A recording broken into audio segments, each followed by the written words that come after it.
I'm going to spend just a few minutes speaking to you, but I want you to know that I'm also speaking to myself.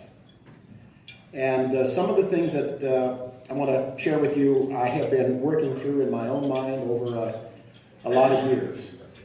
And I hope that what we share together will be instructive and inspirational, and will give us kind of a morning boost to remind ourselves that we are in a very special place in time and in history. We are not just happenstance. God has placed us with gifts in certain places to use them for his glory and for the good of others. So let's first of all talk about Matthew 22:21. All right, this is render to Caesar the things that are Caesar's, and to God the things that are God's. Now, I struggled with that for some time until I started thinking a little bit about Jesus was being sort of tempted. You're going to pay the tax, and if he said, well, you're going to pay the tax, why, a lot of the folks in Israel who didn't like paying the tax, that's not going to be a popular thing. Or if he said not to pay the tax, it might be a rebel, and who knows. In that day and age, Caesar was a despotic ruler of perhaps the most bloodthirsty regime that the planet has probably seen. And if you disobeyed or if you disagreed with the dogma of Caesar, the cross would wait. The arena would be there. And so here Jesus is saying, render to Caesar what is Caesar's, and to God's what is God's. So I got thinking about it in terms of the 21st century United States of America. We live in a representative constitution, and what does that mean? Folks, Caesar today is us. Yeah. We the people. And that constitution with that magnificent masthead says, we the people, in order to form a more perfect union. Think about the remarkable genius of our founders. In the 1770s, when they were writing a Declaration of Independence and a constitution that vested the sovereignty of the nation in the people, there were shoguns in Japan. There were emperors and empresses in China. There were kings in Europe. There were czars in Russia. What a difference the American Revolution has made, and the creation of the Constitution, with respect to our invitation to render to Caesar what is Caesar's. It is the Constitution of the United States and the sovereignty of the people. And so to render to Caesar in the United States of America today and to God is no conflict. It is an opportunity to serve a constitution and to serve God. And so I hope that this is an encouragement for us, particularly those of us in the pews, Yes. who from time to time, often we are being lectured by some over in that building and others that as long as you want to, if you want to live out your free speech and your free association and your freedom to practice your religion, it's fine if you do it in the pew. But don't you dare take it into the public square. Because if you contrast the dogma of the state in the public square with the values and the virtues that you believe God has entrusted to you and has blessed you with, you might just find laws that might forbid it at a Christian private college in the state of California. You might find that your free speech would be infringed upon if you happen to be involved in a crisis pregnancy center that suggests that there is a better way than taking a young, growing life, turning away from the absolute and irrevocable decision to a decision that heals and helps and loves.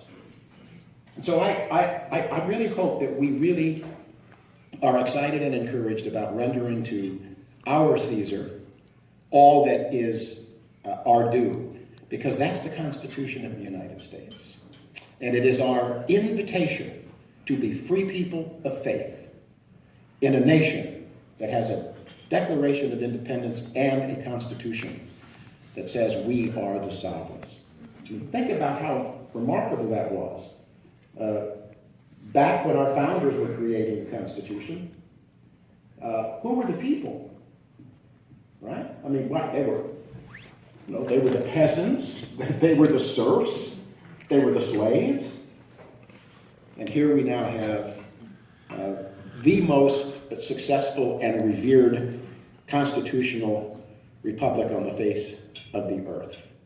It is a joy to serve the Constitution and render to it what is due. But it's also a joy to render to God what is God's.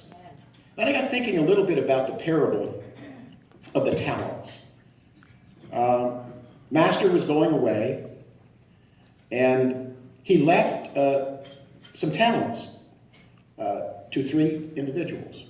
I think 5 to one, 2 to another, and I think 1 to the final servant. And he went away, said, I'm going to come back and report to you.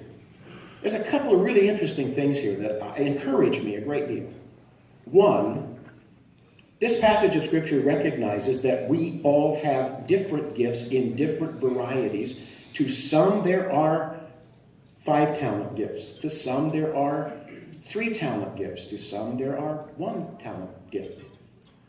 What the challenge here was, and what I think the Lord was trying to teach us in the parable, is use our talents to the fullest and highest degree that we can, not only for God, but I think also for our Caesar, the United States of America, and our Constitution.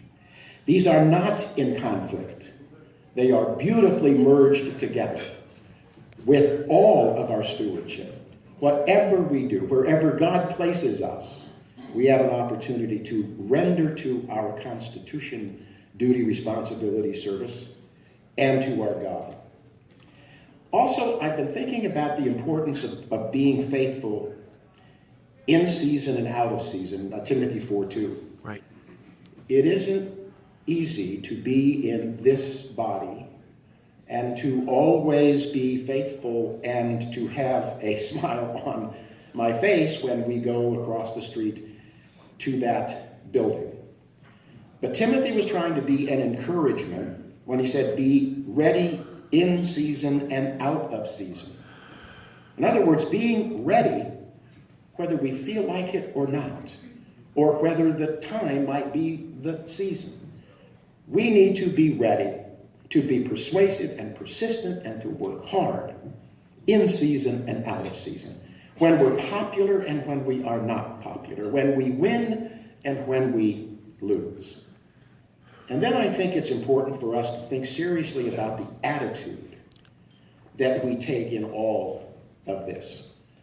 Again, I must admit to you that attitude adjustment for me in that building during some of our heated debates and some of the difficult things we face, particularly when the majority party uses its absolute, and in some instances despotic power to do some very damaging things to the people of the state of California. But I think the Lord would have us attitude adjust as a matter of service to Him, but also as sort of an ointment or a balm for our own souls. These are the words of Jesus from John 16:13. These things I have spoken to you, that you might have peace. In the world, you'll have tribulation, but be of good cheer. I have overcome the world.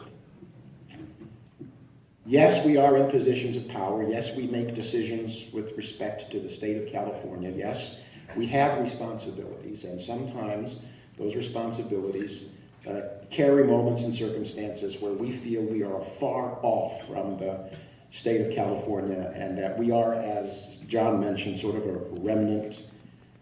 But I really think that the attitude that we bring, and